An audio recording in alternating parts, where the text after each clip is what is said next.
begin by asking you a very, very broad question, and I'll let you introduce yourself. But the broad question being, is it fair to describe Shamaluna as a success story for October 17, meaning very little drama, a very democratic process, very smooth, and it almost seemed to naturally work. The obstacles were not so severe. So is that being too generous, or is that actually an accurate description that this is a list and a coalition and a political exercise that is a success story? I think it's very accurate to describe Shamaluna the way people are describing it. I would say it's one of the most mature political experiences and practices in the country. I didn't go through many before, but what I know for sure is that the groups and the individuals working with Shamaluna are people who think alike, who from the beginning, and for me for others it's a different strength point, but for me what is strong for us is that we agreed on solid basis at the beginning. We refused the idea of having a coalition or a collaboration, political one, with traditional political families or parties. So this fact allowed us to go through the challenges. So that's already, I think, a very big difference than every other list that I can think of. Now let me ask you, this is a nice way to introduce also, not just Shamaluna, but the political organization. Is it called OSOS? Is that right? OSOS or OSOS? OSOS. It's the grounds for tomorrow. Yes. OSOS. Sorry, I couldn't pronounce it, but I've seen it everywhere. Yeah. Is it that the region is easier for October 17? That in other words, you could clearly avoid tripping over family names or even working with established parties because there's maybe a more, it's almost like fertile for new ideas, or is it got nothing to do with the region? That this is just by chance that part of Lebanon worked better than I think every other district? I'm not sure what was the reason. At the beginning, I would like to say that OSOS it's one of the 4 groups that forms the coalition. So it's the group that originates from Zgharta. Right. We have a group, الفكر الحر in Bsharri, KIC, which is Kura Independent Community in Kura, and مشروع بديل in Beirut. So, and then the 4 groups did a coalition and we called it Shamaluna. Right. I think there's many reasons for the success. First of all, we managed to group together people who think alike, who are very genuine when it comes to politics, who are ready to spend most of their time, free time, in this passion, which is politics. So that's one part of it. Another idea would be perhaps is that we have kind of common history, meaning that all of us have families and the same, maybe because we're Christian as well. It's an embarrassing way to ask, but I think there's something at least in the geography that I think made it smoother. Yes. So would you point in that direction, saying that it's one of the reasons, maybe because if we see the seats in our district, there's 7 Maronite and 3 Orthodox. Right. While in other districts you have more richness, perhaps Sunni, Shia, etc. So maybe it becomes easier to group them that. You're the first guest in a long time, within a few minutes of starting, that is able to actually describe that kind of process, because I think there's almost an embarrassing element sometimes. People don't feel comfortable specifying these things. I didn't feel comfortable saying it, but I think it's part of it. It is. I think it is, and I think there's something easier when you're addressing it, because that is simply how the electoral system works. There's no sort of avoiding it. But I will note, it's Bsharri, Kura, Zgharta, and Beirut. Yes. Okay. These 4 little geographies have well-established parties and families. I mean, the names are obvious.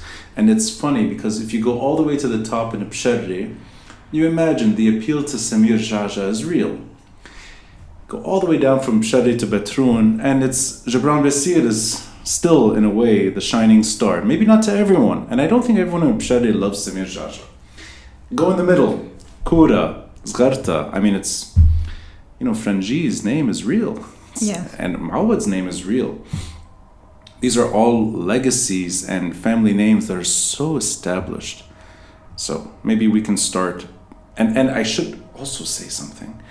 Even the newer names tend to be from older families. And one of the younger candidates, Majd Harib, the son of Butros Harib, is running as well, not in Shamaluna. So it's almost like dynasties, and then there's this alternative.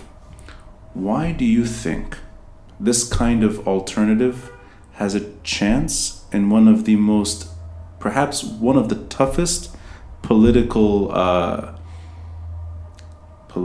challenges, I think, for October 17?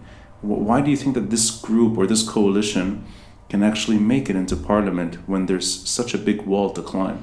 Yes, it is a big wall, but it's for an obvious reason, because before and after the October 17, what we saw in Lebanon, that there's a large group in the Lebanese population, especially the youth, who do not abide to what our parents went through.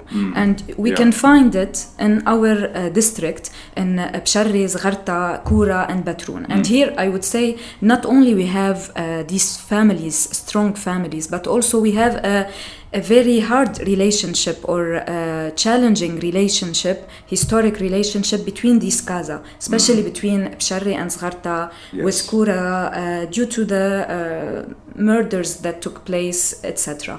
But I think the new generation is ready to let go. The youth do not belong to first to a family. What we are trying to say that we belong to Lebanon at first. We want a state of law, and then we can discuss anything that comes after. And that is why Shamaluna was able to attract people who are leaving Marada, who are leaving Lebanese forces and other groups. So what we were able to do is to group all of these people. And we can notice today that we are being attacked a lot we are accused of being leftist. Because many of our members, their parents used to be with the left, communist, etc. It's an old accusation that does not work these days, and still they are using it because they cannot understand what Shamaluna is. Well, I'm going to, with your permission, try to push back with my limited knowledge of everything you're going through. And this is as a neutral observer, and with a list that resonates with someone like me, meaning that it's new, it's dynamic. I think the goals are really to improve the state. There's no advantage, I think. I think if anything, a lot of these candidates are probably taking a step back in their careers or their professions by pursuing this. So this is real determination. But I'm going to try. Lebanese forces, if I had to put money down, the number of seats are going to go up. Free Patriotic Movement, if I had to bet, not that much money. That their numbers will go down, but not that much. And maybe 10-15%, but not more. Kataib seems to be growing in popularity. And Kataib is probably the most divisive issue, and we can maybe touch on that a little later.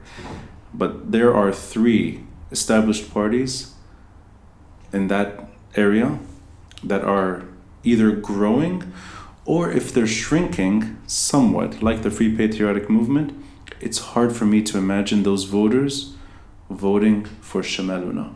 And the reason I say that is because I doubt they're leaving that party right now to join an opposition movement against that party. This is an instinctual feeling. I don't know if there's I don't think there's any scientific data to back this. But this is, I think, an assumption, and I think there's something to it. Does any of what I just said resonate with you? I would say that definitely, I don't think Kataib have grown in number, especially in our region. Then I would say that we know that the Lebanese forces might have increased, but also not that much, and numbers will show, but they might have. As for the Free Patriotic Movement, we're guessing that they will get one deputy, which means that they did decrease. The obvious name, I'm guessing. Yes. Right, Gibran Bessir. Yes, okay. most probably. Yeah.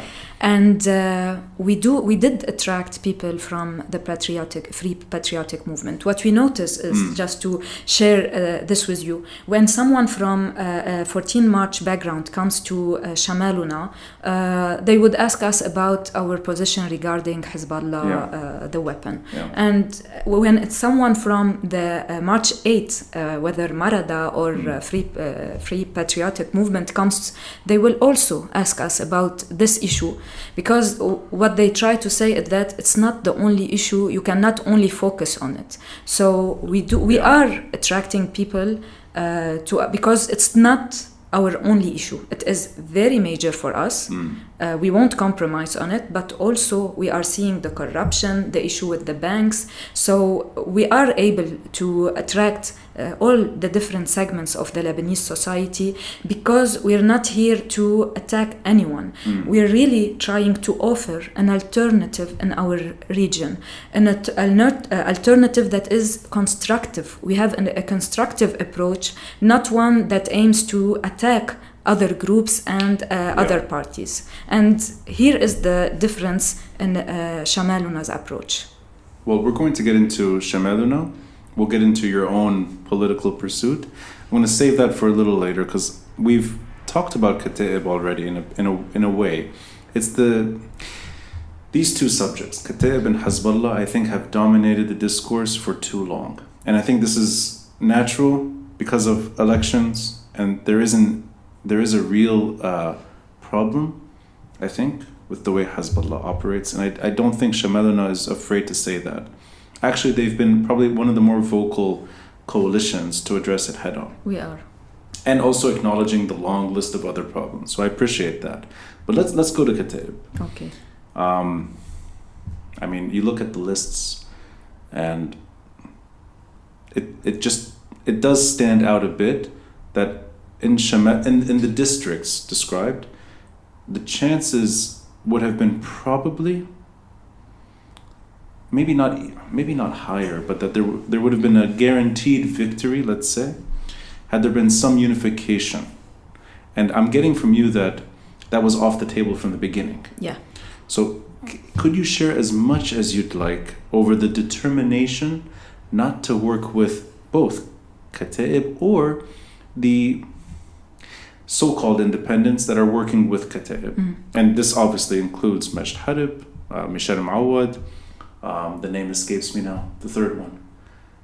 Majd Harb, Michel William To. Is it William To? And Bsharri. Yeah, thank you.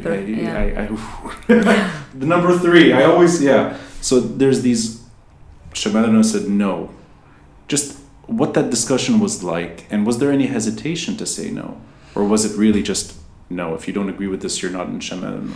It's not black or white inside Shamaluna. We can have discussions, but I will share two examples or two arguments why it would have been challenging. Yeah.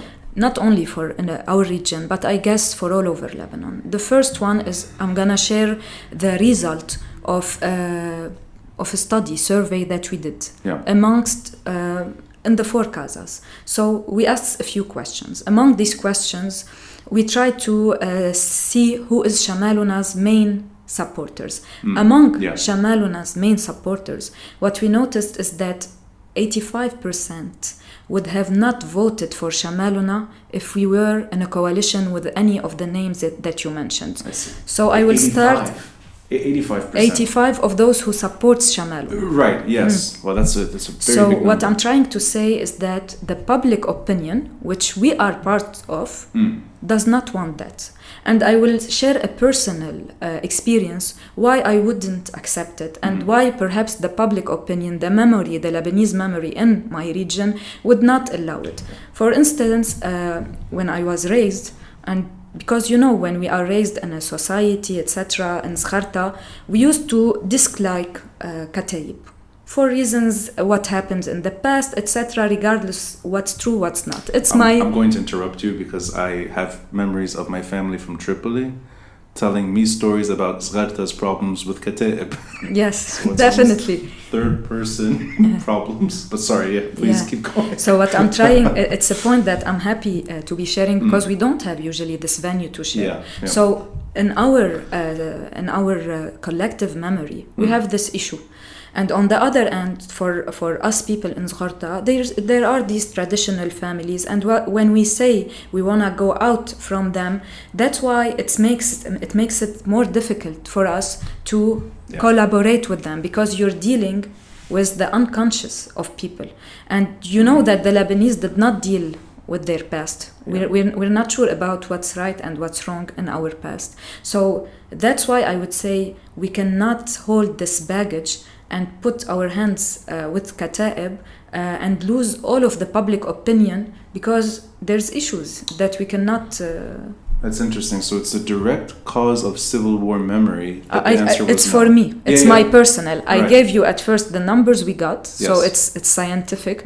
Then the reason why I prefer to have new parties on a personal level, because there's so much drama and so many killings and blood in our history. Now this actually, with your permission, since you're opening up two doors here, one which is personal, one that resonates with me because I know what you're talking about, albeit not from Zgharta, from just below, knowing. The other door is really the thing that divided October 17. So I'm going to try to carefully walk through two doors at once, which is physically not possible. Is there any way for that kind of party to be acceptable at some point? Meaning 32 years after the Civil War ended, 2.5 years after October 17, and all the attempts that they have made, and I'm not defending them, more just, is there a path for a party to actually be on the same page? Or is it a blanket policy that, no, there's a cutoff, October 17 is the cutoff, and we have to start over.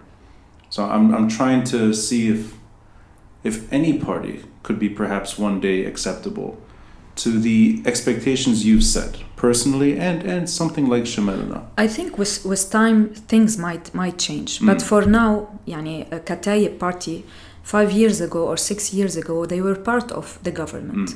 So it's not as if Kata'ib party is like the Kitli Wataniye, who left it for many years more. So they were not even perhaps a part of it. No, so they were actually not even part of the Civil War. Yes. They exited completely. Exactly. So that is... I think people need time and need to see and to be sure about the changes. And you need to feel safe. And when it comes to what we link Kata'ib to, I think it requires some kind of a national recovery, I don't know why, that reaches every Lebanese, because I think the Lebanese do not know that the Kata'ib and the Palestinian sent apologies one to the other. It was, I guess, like more than 10 years ago. Yes. So the Lebanese do not know it. Sometimes some reconciliation and peace is taking place without the Lebanese knowing it. So we need something that can reach the Lebanese and heal some of the trauma that we have. It's more time from October 17, not from the Civil War ending. Is the time frame more...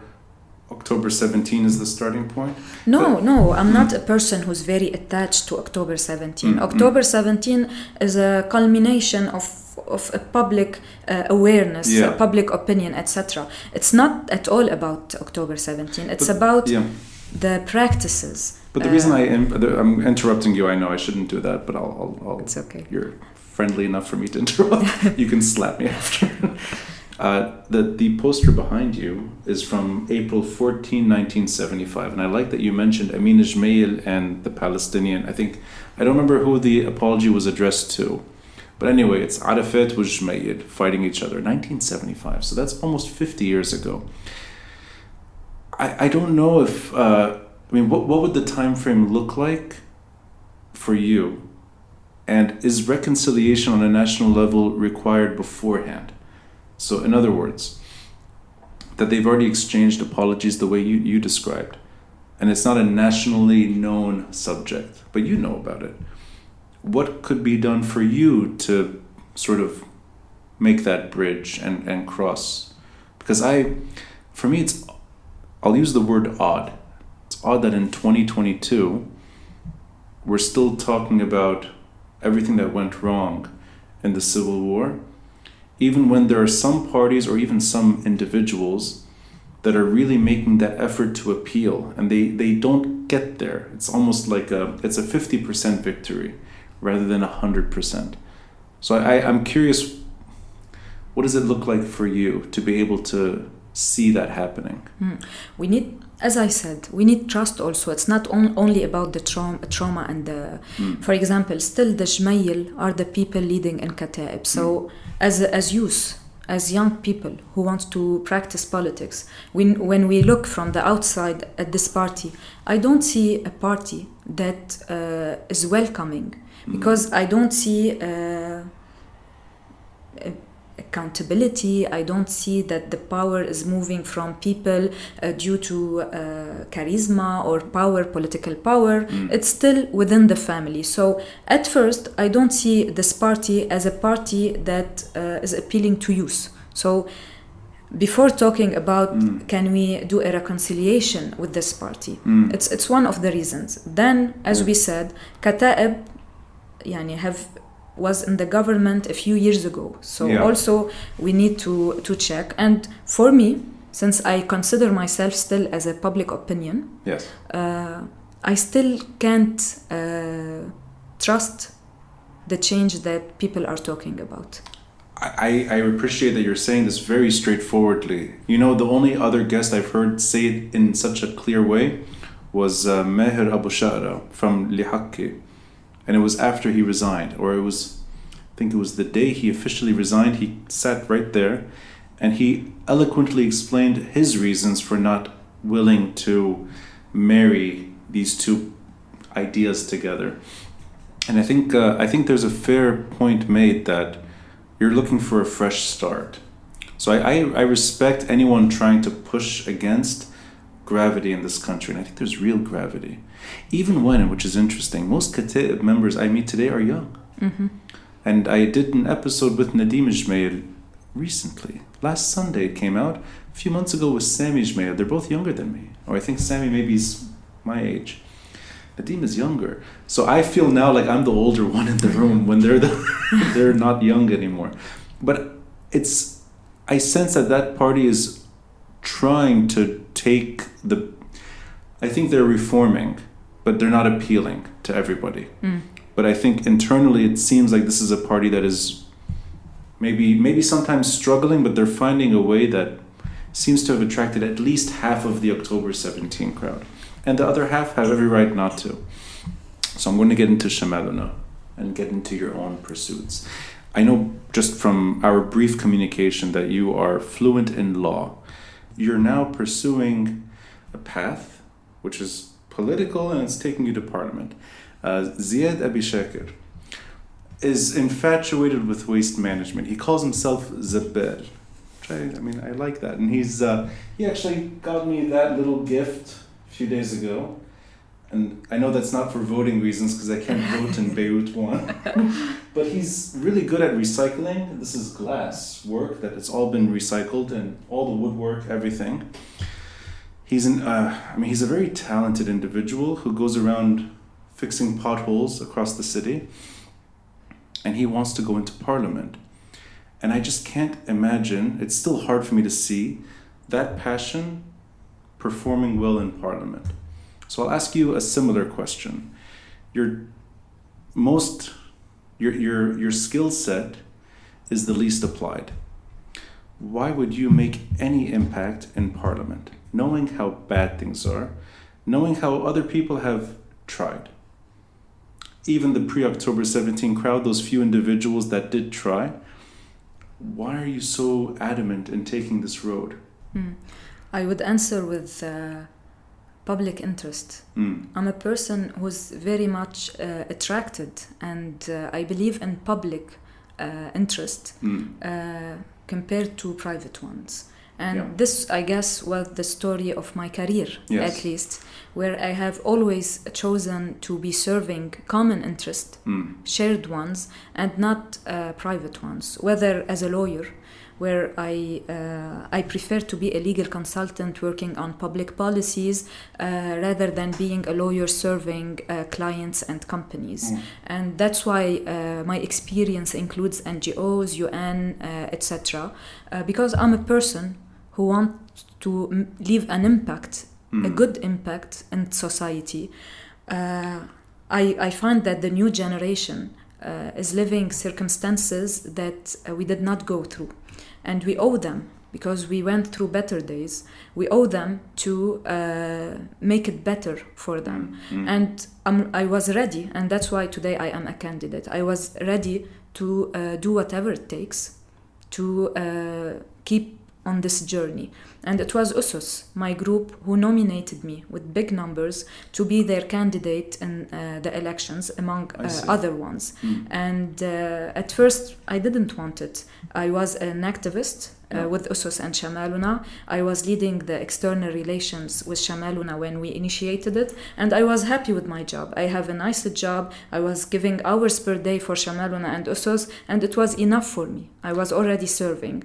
But I saw that as a lawyer and as an expert in public policies, I would be able to send this image to people that we are really the change, because we see the parliament as it is supposed to be.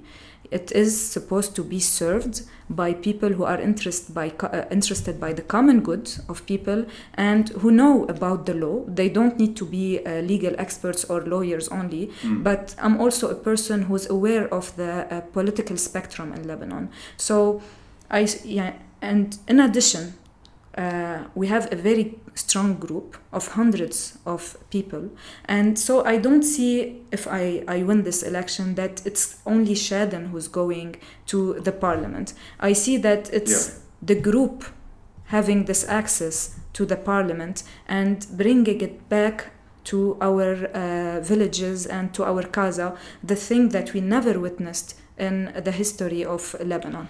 That's a fair answer. That's an eloquent answer. I'm going to try to better understand by pushing a bit. This is my delicate way of trying to hone in on something.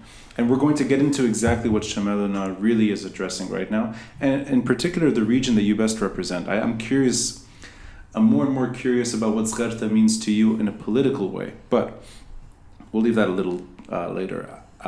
Somebody that we talked about already, Nadim Shmail. You mentioned it already. Kateb, not now. So let's assume that he's not appealing to you. Okay. Nadim Shmail is a trained lawyer. And I think he's a successful lawyer, from what I understand, in Qatar. So again, they go abroad, they shine abroad, and they can't at home. So he's a lawyer, a successful lawyer, part of a very old, one of the oldest political parties in this country, the son of one of the most famous Lebanese individuals in modern history, whether you like him or not. That kind of person enters parliament and gets almost nothing done. And we talked about it. Even the small gestures, and this is, maybe it sounds silly, but I think it's meaningful. He pursued an anti-smoking campaign through parliament, trying to legislate anti-smoking restrictions. I was too optimistic. I suggested it lasted a few months. He said, no, it was a few days. I'm like, okay. He cannot do that much. And I'm going to assume he has an easier road than you do. I know you're not obviously you're not the same person, you're not the same district. And maybe you're not even the same politician at heart. But I mean in terms of taking a skill and then applying it in parliament, he could not. And he's still running, which to me is baffling. So are you trying to apply pressure from within? Is it symbolic as opposed to practical? Because I'm still trying to figure out what an MP can do today in a system that doesn't allow good people to do their job. It's a battle. It's one battle that we can do, because after October 17, at a certain moment, the streets were not helpful anymore for us. Yeah.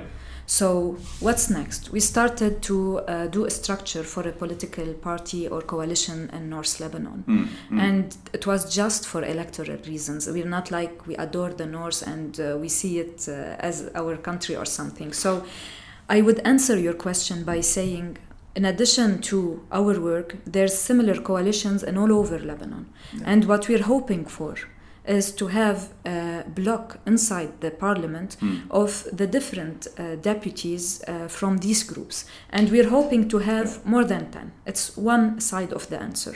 So what our aim is to have more than 10, and it's still a power when naming the president of the republic, the prime minister, yes. etc. Yeah. And we can have an access to the constitutional court when we wanna vote.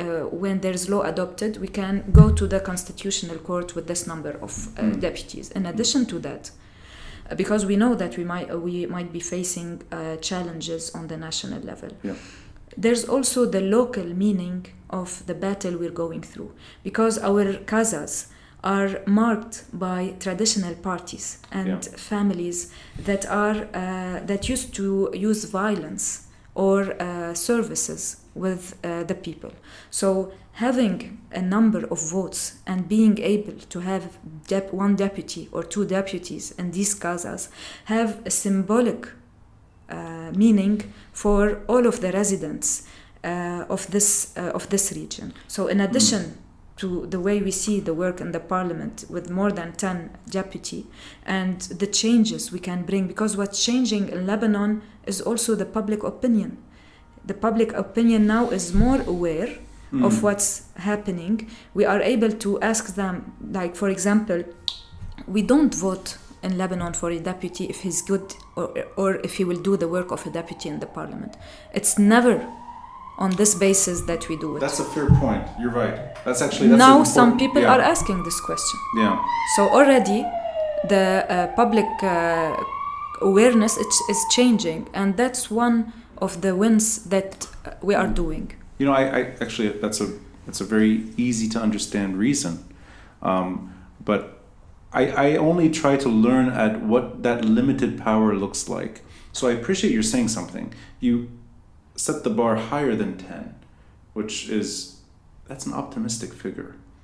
But there you have this sort of limited pressure valve against what you're challenging. I'm going to try to take things a bit back in time, but not too far back. So I know you mentioned it already, October 17 is not the only marker for you. But from 2.5 years ago until today, does it surprise you that there's only 10 or maybe a little more than 10? Is that something that, in a way, you were anticipating? Or is this a sort of diluted number? Because for me, 10 is small. It does not represent victory. So, and I know it's odd for me to ask one person running about this, but it's more when you joined and when you changed your life to serve in parliament, were you anticipating a much bigger number? I didn't have a number in my... I don't have a number. I see that also the opposition and the people coming from the civil society to practice politics, including myself, many of them still lack experience, political maturity. We didn't have the chance to have political experience in political parties, democratic ones. So I wouldn't say it's... I'm shocked by it, honestly. Sometimes when I'm in some meetings in my region, what saddens me is that still people are being served with some services and they decide to vote based on these services. But at the same time, we didn't build something that is very strong on the national level for people to leave their instinct attachment to follow us. So I believe, to be very objective, is that it needs time. change requires time. It's not just the October 17 revolution that will give us the majority of the votes. There's work that we need to do as well. Yeah. And we still need the people to change. And to be to be fair, in some region it's very hard to have this battle, like the South. And I believe what happened like 1 week, I guess, or a few days ago, would constitute an obstacle for people to go and vote in the South. So we're not in a perfect electoral system. We're not in a perfect country. And I would say we would be really happy with having 10 to 20 deputies in the parliament. I'll make it a little more local before we get into the politics, but before we get into the really what you're trying to deliver. But let's focus in on Zgharta. Those two names that we already mentioned, which are Civil War era, but not only, they're pre-war too. And some are post-war. I mean, Michel Mawad, the son of Renee Mawad, the son of Naila Mawad, Tony Frangi, the son of Sleiman Frangi, and the grandson of Samia Frangi. Is that right? I'm trying to think back. No, it's not like that. Sorry, Tony. Of Tony. Of Tony, yeah. And there's the President Sleiman also. There's the President Sleiman who's... You're right, exactly, yeah. So you have a Tony Frangi who's really like... it's almost, if Lebanon was a hospital, they delivered, the next leader. You have names that are... They just go hand in hand with the district that you represent. Are their numbers really going down at the end of the day right now?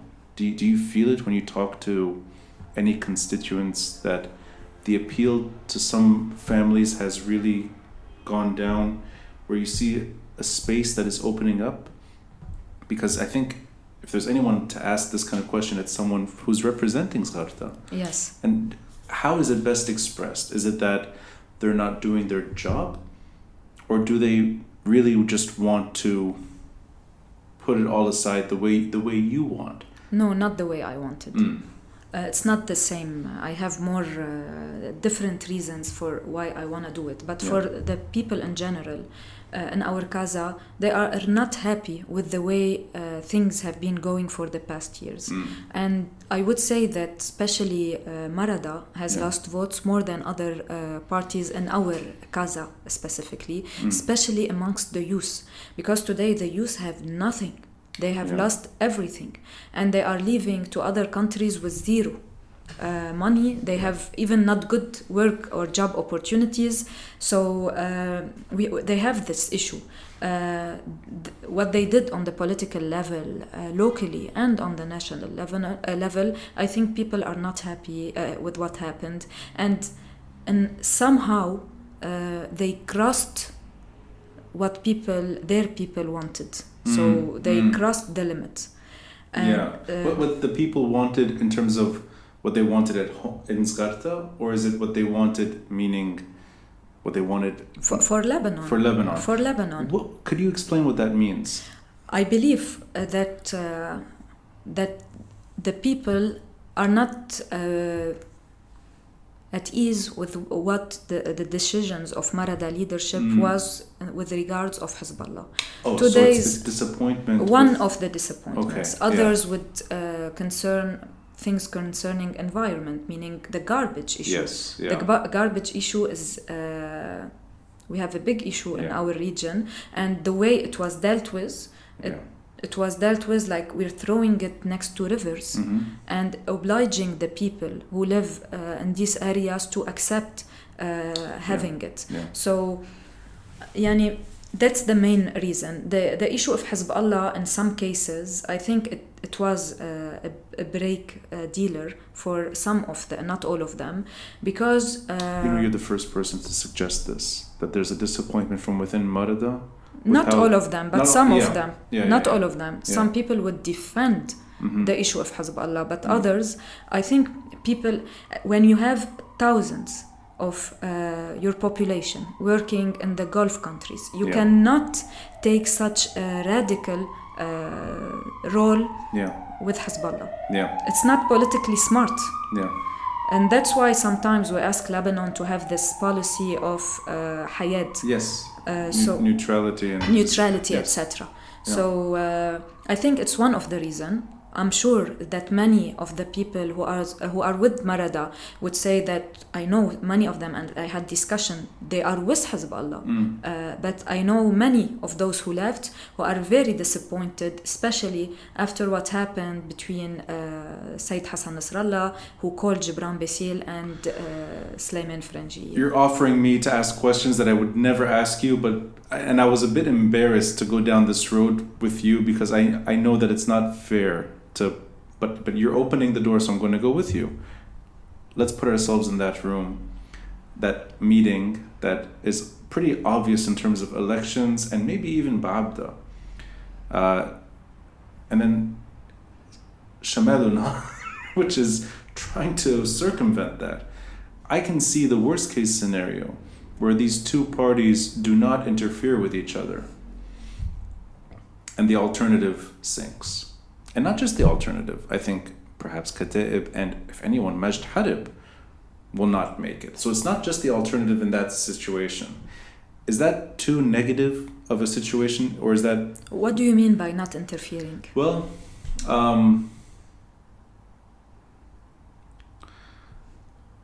they don't necessarily have to work together, but they don't have to work against each other. And maybe a sort of a quid pro quo that Frangi gets Ba'abda.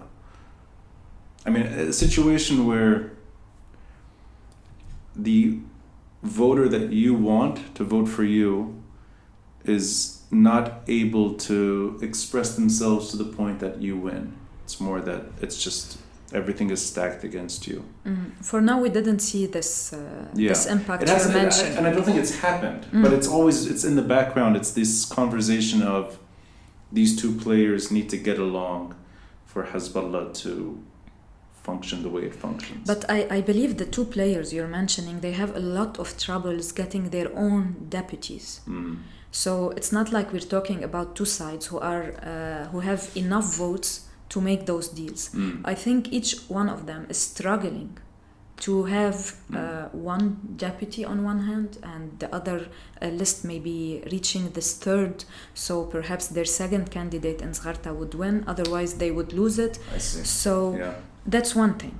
And the other thing for me, I'm not an idealist, I'm more practical, but also we're trying to create something new. Losing some votes is not the end of the world. Of course, we're aiming to have 1 or 2 deputies as Shamaluna to join the coalition on the national level. Yes. However, we're sending a message, and for really we already won. If you can see how we are being attacked by parties and families, you can see that we kind of braked what has been happening for the 30 or 40 or 50 years, because we have people from different families. We're not we're offering a modern model for people, for youth to join us, and even the older generation are happy and proud with what we are doing. Although it's in my visits when we go down the street to visit stores, and because not everyone knows us, so we want to introduce ourselves. I heard it so many times that I'm not with you, so it's the older generation, we're not with you, our hearts are with you, but we will vote elsewhere, either because of services or because we still believe in this person, but go speak to our children, they're mostly with you. So things are changing. And within families, you feel that the parents, they tell you, we support you, we will not vote for you. The kids may vote for you. Yes. Even Sleiman Frangi said it himself publicly. Oh, I don't, I missed this. He said... Tony will vote for you? No. He will vote for himself. He said that we are not Tony able to... will vote for me. But the next generation will vote for you. It's only Sleiman who did not do it. Right. So he said that they're not able to talk to the youth generation. Oh, so of course, they're asking them to be more open to talk to them as Marada. let's go into Zgharta. You know, the politics of Zgharta, aside from, which is quite entertaining online, I think it's today, the last few hours, somebody who's running with you, Michel Doueihi, maybe it was last night, but it took off today. He sort of poked a bit. So Michel Maouad, Tony Frangi, I want to debate. Michel Maouad replied, saying, I'm ready. I don't know if Tony Frangi replied yet. I don't think he has. Did not. He did not reply. So you have this technological sort of advantage, meaning social media, you would think Shamaluna is the biggest party in Lebanon sometimes. Of course, that's social media. On the ground in Zgharta, you said it casually, but I think it's important. They don't know you. You introduce yourself As candidates. They don't know you as candidates, right? They probably know you as from the place itself. I'm sure Lebanon's too small. Yeah, they know my dad or my mom. Exactly. And if they don't know your dad or mom, they know your cousin or they know your uncle, whatever. You can't really be anonymous in this country. And I think that's a disadvantage to independence. You can't really be fully independent the way we imagine it. But you're going from store to store or whatever, home to home, and you have an audience that's listening. When you discuss policy, is it a fruitful discussion? Meaning that, is there really an attention for what you've done research on? Because I asked this in a way to MIMFID members. They have so much paperwork. They have so many proposals and research papers. I mean, Shaden El Daif wrote a book. I don't know if there's really this appetite to be patient and try to learn all the heavy work that's been done. I think there's more of a crisis, get us out of it. And maybe you can just share a bit about what it's like, the frustrations you have as somebody running. Do you feel that there's a built-in disadvantage, that the economic crisis is so severe that maybe not many people want to hear everything? They want short-term answers. We're not telling them much. When we go down the streets to talk to them, of course, I'm going to introduce myself. I'm a candidate with Shamaluna. Do you know about Shamaluna? Then it's not about telling them what our program is. Okay. It's about how do you see the next elections. So what's really interesting, perhaps we visited hundreds of stores. I think it wasn't more than 5 people who were not interested to talk to us. Oh, really? Out of the whole number. So the idea is, when we see someone who doesn't want to vote or who's really not sure about it, these are our favorite clients or people, because usually you're speaking like a lawyer now. Yes. Do you bill them by the hour? No, it's they bill you. It's the people we consider that Right. they would vote for us. So we share with them, we listen to them, and we tell them about Shamaluna, the number of members, and how old we go back, whether 1 year or the municipal elections. We had some members who worked on it, etc. Hala, what's really interesting is when we see people who are already with a party, whether Frangiye or Maouad, because we can have a nice discussion. Because we have a short time, like we're like almost 1 month away from the election day, we cannot spend much time discussing with them. But usually the last time we spent like half an hour in each store, because people turned out to be voting for someone else. But because we started a discussion with them, why? How do you see it? And for me it's interesting, and people are very open to discussing. It's not only they have their ideas and they're blocked. So it would be really nice if we can talk to people and not sending them our research papers, because no one is interested in our research papers somehow. You have, the reason I framed it this way is I tried actually learning, and there is material. It's not just shallow. There's depth. But so you're sensing that it's more just, it's real grassroots politics. Yeah. You're just getting your name out. That's interesting. Yes. Someone told me a few months ago, politics is local. And indeed, no, it turned out to be very local because you need to sit with people, and everyone's telling us 1 week before, 24 hours before election day, everything will change because the parties have experience and they will go down and spend money, put pressure, etc. But we're enjoying the experience. I think people want to be listened, someone to listen to them and to discuss their ideas. They don't want someone to impose an idea.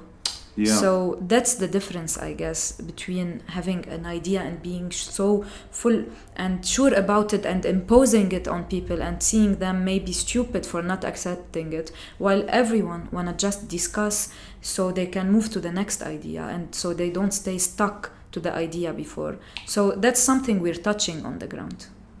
From my limited understanding, the hard work is being done and it is effective.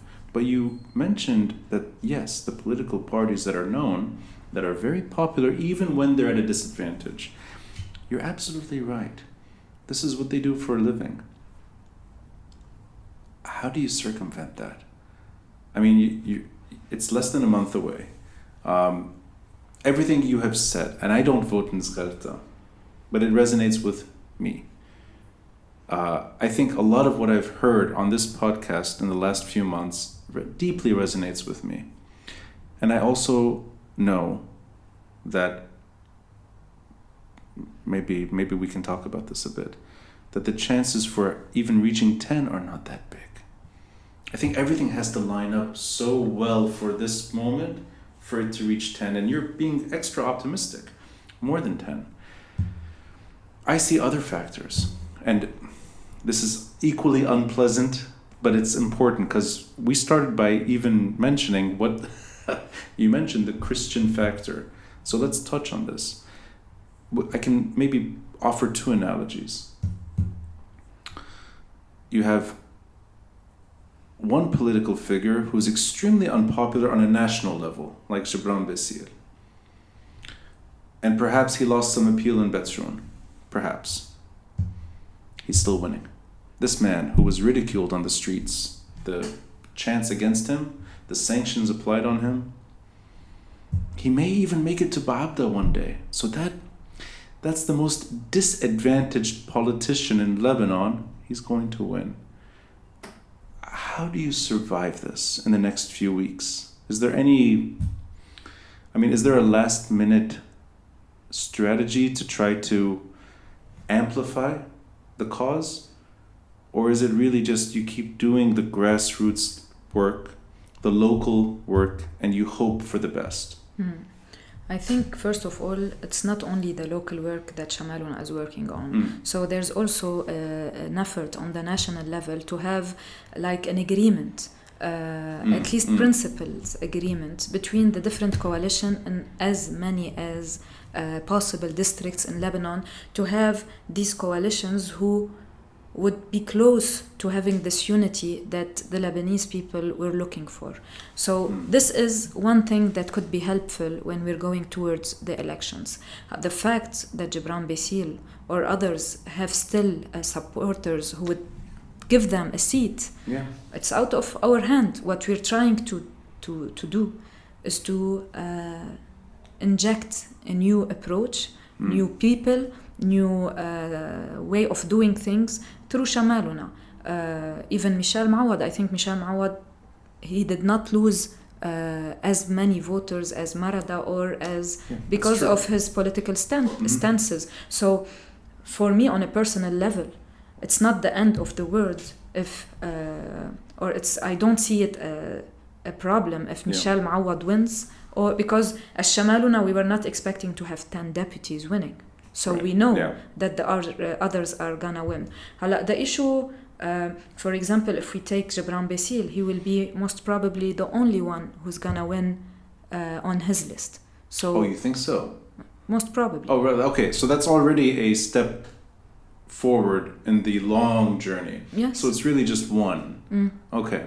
Yes. So and you can consider that he's winning by adding up the numbers from Batroun, all of the numbers of Batroun, Kura, Zgharta, and Bsharri that this list is getting, he will be the one taking them. And here we can highlight the issue of this electoral system, who usually when you use proportionality, you should have it on a wider spectrum, like the national level. Right. If we had elections on a national level, and if we were able to have one list, we would have much more than 10 deputies, perhaps. One list meaning the dream that was never fulfilled. Yes. Yeah. And it's hard to fulfill anyway. Yeah. So that's the main thing. Could you remind me, 2018, how many seats did they win? The Free Patriotic. He was in he was with Michel Mawad, so they took 3. Of course. So Michel Mawad won, Gibran Basil won, and I guess they took one in Kura. Right.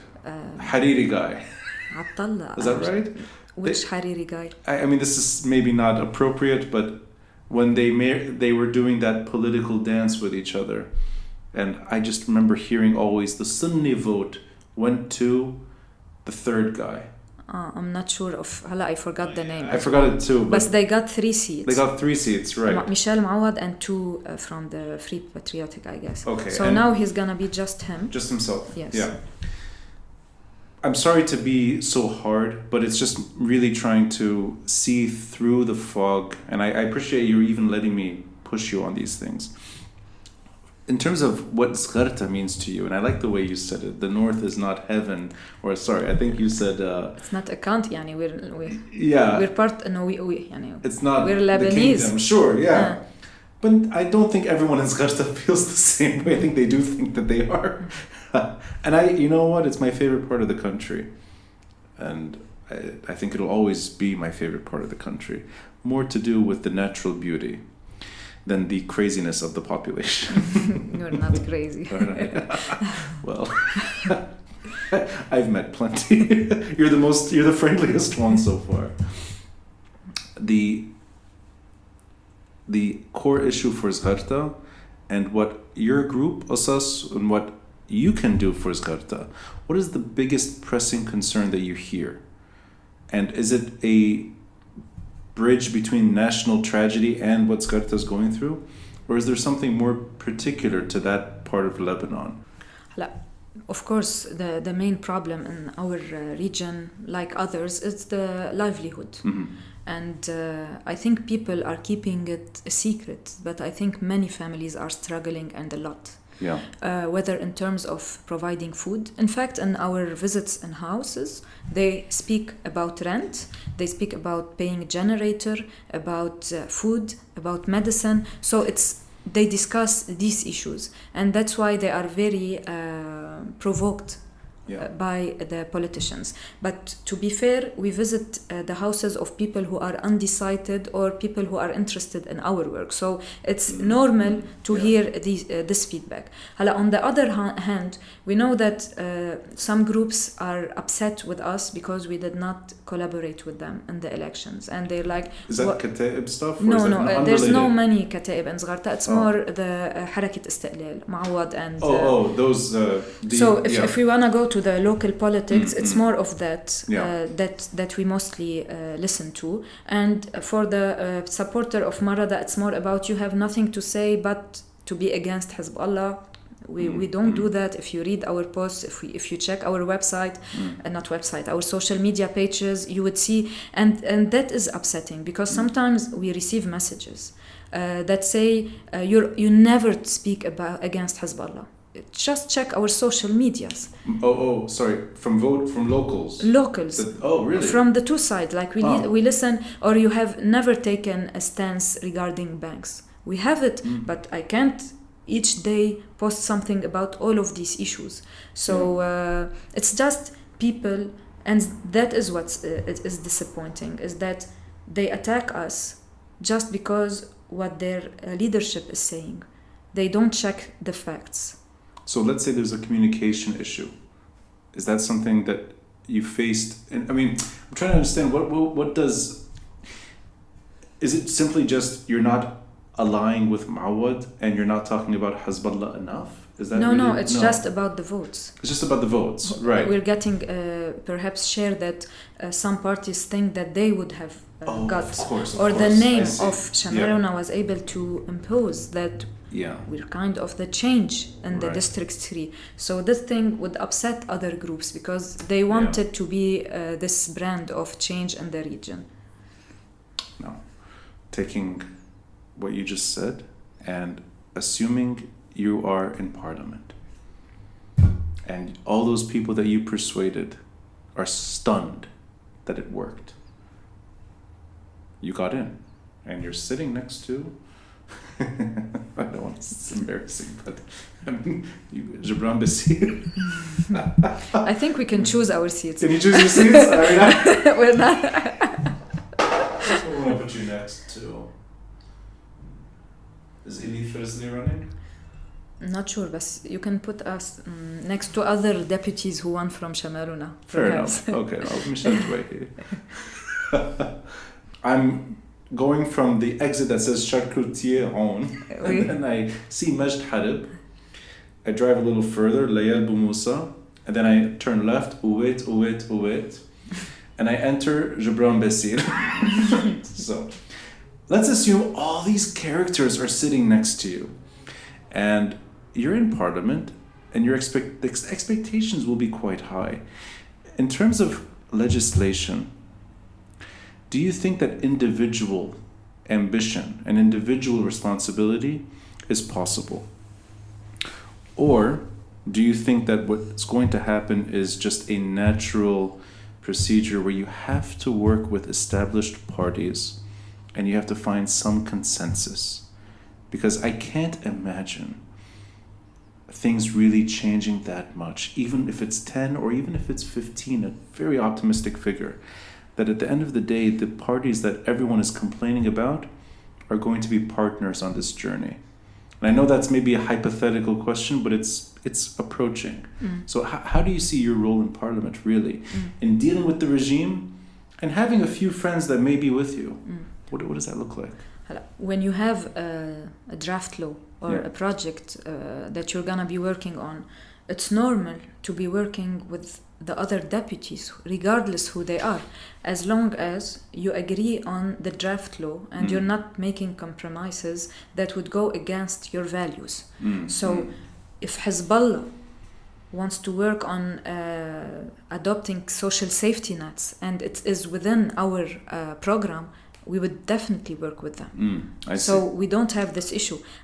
To be very practical, we know that it's not just getting into the parliament and everything will be just working like automatically and we will be able to issue laws and to do this work. We know there will be problems and challenges.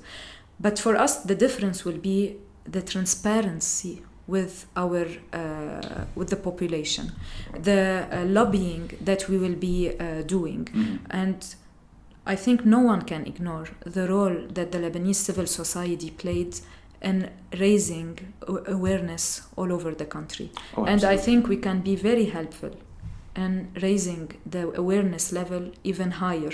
And that's the battle we're winning. We know we come from we're very late in changing the country, and reconstructuring it, etc.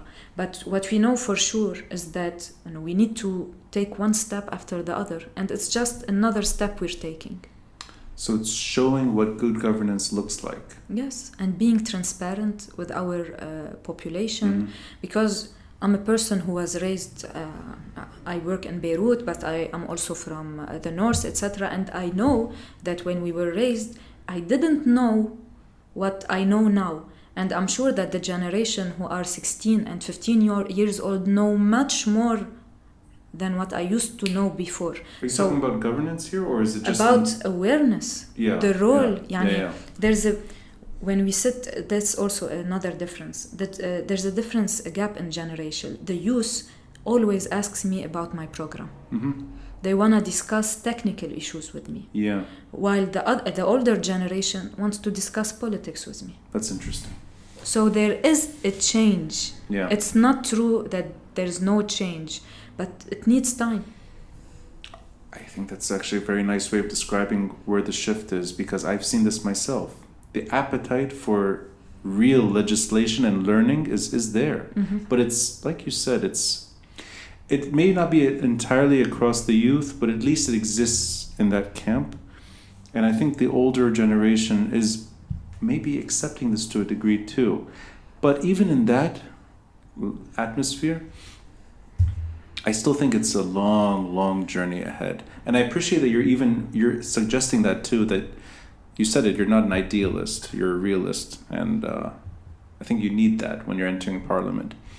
I'll wrap it up by asking you maybe a more theoretical question.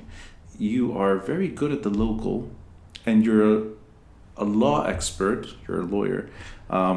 Just question, why aren't you running for municipal elections? Why are you jumping over to parliament? I believe that changes starts with the different local levels, not only the local level where we are, but my experience, and even I had my internship in the Lebanese parliament.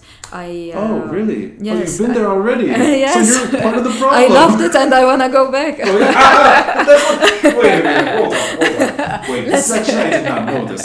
It was 2 months. 2 months? When were you in parliament? لا, it's just... when were you an intern? Sorry, which years? Third year of law. It's most of the... How long ago was that? It was in 2011. Great. So 2011, the way we used to talk about these things is very different. But you had 2 months as a student, intern in parliament. Could you ever dream of yourself wanting to be there? Or is this just, I mean, are they separate stages of life? Because I like that you've actually interned at parliament. It was different back then. I remember that my internship was with one of the parliamentary committees, and they did some meetings when I was there, and they invited experts regarding the maritime borders that year, etc. Yes. So it was interesting. It requires running a country, whether as a deputy or as a minister or others, requires a lot of vision and even intelligence, because taking decisions, working with experts, drafting laws, checking that it doesn't go against. It's an interesting job that I like. Absolutely, but sorry, keep going. No, go ahead. Maritime issues, we both know, and you were there, so that's even. I don't get to meet interns from parliament, and this is quite nice for me. We both know that is not parliamentarians' fault. That even though it may not be the focus right now of Shamaluna discourse, we both know the geopolitics of this country killed that whole project. And Hezbollah is something beyond Shamaluna. It's not something that an MP can approach. But that's kind of my point, that you were interning for a committee that seems to want to do the right thing, and then you have an obstacle that ends that whole project. Do you see it different just in terms of intention, that now you want to better show where the problem is, but that perhaps the problem will still be there? That it's more just focusing on the problem. But the problem was still within the parliament at that time, because the delegation that represented Lebanon before 2011 has reached, they signed a wrong agreement. There were some mistakes regarding the point that was set. Yeah. And the parliament here has a role, and a very clear role. There's something called an investigation team that can be asked for by the parliament, and it can be constituted by deputies to see where was this mistake and who committed it. And the issue is that in Lebanon, the parliament never do this role.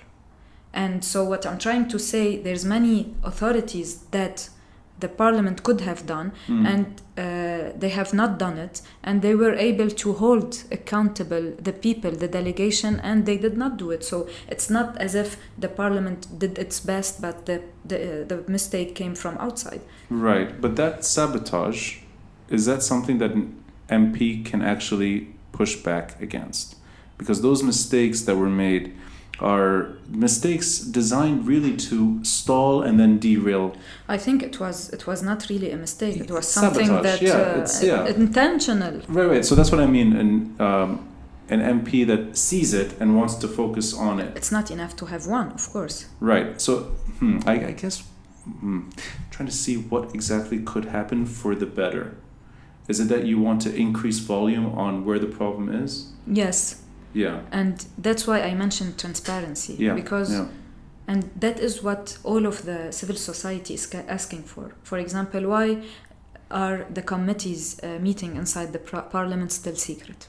They should be public. Yeah. So by being inside, even if the law says it's not public, we can have a role in exposing what is happening, and building on it, having expertise, having this collaboration with the experts, with the civil society organization who have already drafted laws or who have done studies. There's so many solutions, so many proposed draft laws. There's a lot of work that has been done, but they don't have enough partners inside the parliament. Yeah. I appreciate you letting me be hard on these subjects, because I actually really want to... It's the voices that I admire, that I want to know what they can do that's any different than before. And I like learning exactly where the limits are and really what the intention is. So you're very patient with my questions. And I want to say that I have a vision. Yeah. And I don't accept, and we will not accept, what has happened with, for example, how the Beirut explosion was dealt with. But you're opening now the door to something that is what huge. I'm trying to say, that we don't want to be passive anymore. We don't want to be victim of the system anymore, and we do believe that with time we will make a change. I want to then include this in the episode. 7 months have gone since Tarek Bitar's investigation was stalled. Today, the finance minister stalled it further. Okay.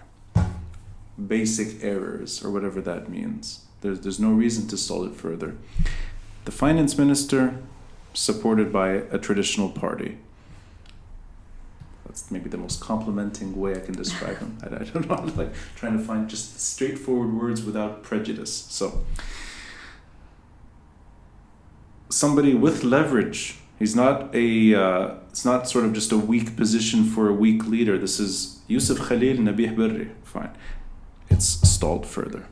Tarek Bitar, if I can, maybe I will take a guess. He's exactly what October 17 would want. An independent enough judge, trying but unable to do more. Yes. Put 10 MPs in parliament, I don't think any of that would change. I think it's the same exact outcome for the Port Blast investigation. And I think the number, you could double it or triple it. You could put half of parliament. Actually, you know what? Take the whole thing. 128 MPs belong to the crowd you and I want in parliament. I don't think Tarek Bitar can do his job. And that's my point, really, that what all of these smaller groups desperately want to happen, I just don't think it's in their control, even if they're the majority. Now, you can tell me where I'm wrong in saying that, because I would appreciate it. If you see it differently, you should tell me. Yes, I would say it's different. Tell me But why. it doesn't mean that what I see, that now we will be able to protect Judge Bitar or someone else like him in the next 4 years. But when you just to take literally what you said, Yeah. and here's the answer to when we mention 64 or 128 deputies inside, if we had it, it means the public opinion even in the south, in the Bekaa, in Tripoli, in Zgharta, and all of in Beirut are share a common approach. Today, one of the issues is that whether we like it or not, Hezbollah, they have their public opinion with them. I think it's clear. It's not because they believe in what they're doing. I think perhaps they have no other option. It's their best option for now. That's how they see it. However, if we were able, through the coalition in the south that has already been built, perhaps today it's still weak, but it will be stronger next time. I don't see a solution but through the people joining forces. And I think by having a public opinion sharing these ideas, and even in the south, it would make Hezbollah weaker. I will play devil's advocate.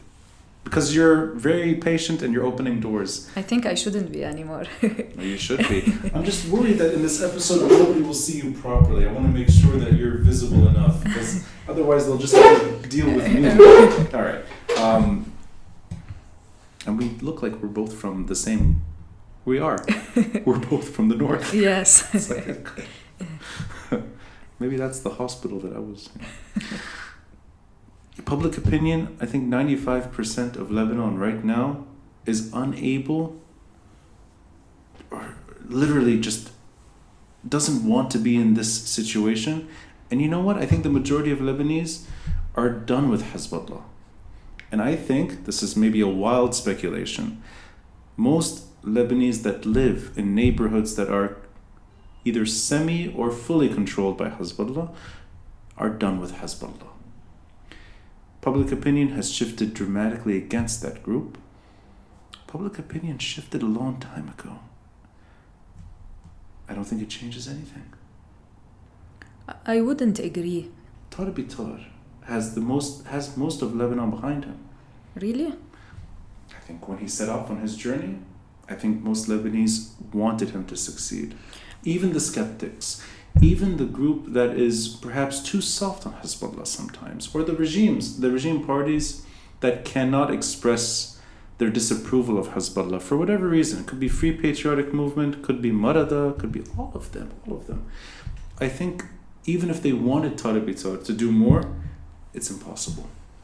The way I see it, but I had discussion with people who are rather supporter of Hezbollah from the south, or the people who are still with Marada, and they are completely, they don't buy that Bitar is independent and objective. They really believe that he's subjective and he's turning it against Hezbollah. The investigation. So that's the point. In Zgharta, you hear this? Yes, from the supporter of Marada, yes. And of course we hear it. Yeah. And why would he call for this person and not this person? While we OSOS organized a conference inside Zgharta with Ghida Frangieh from the Legal Agenda and Riyad Abaisi to highlight this issue. And it was very clear that Tarek Bitar followed all of the processes. But still, you will have people asking questions. Why did he call for this president, this prime minister, and not the other? So I wouldn't agree that most of the Lebanese people are with Bitar. Okay, that's a fair point. Let's say most Lebanese are extremely upset about what happened. And I think most Lebanese would want the criminals arrested, even if they're buying into conspiracies. That's fair, but as a lawyer, I'm not a lawyer. I'm going to guess that it doesn't matter if 90% of the population or 10% of the population believe in fiction. What matters is fact. And I think it shouldn't matter if Marada supporters are concerned Bitar is not doing his job correctly, or that they fully support him. It does differ, because by defending the position of their leader, it means that in the next elections, why are they defending it? Because they are defending why they are still with him.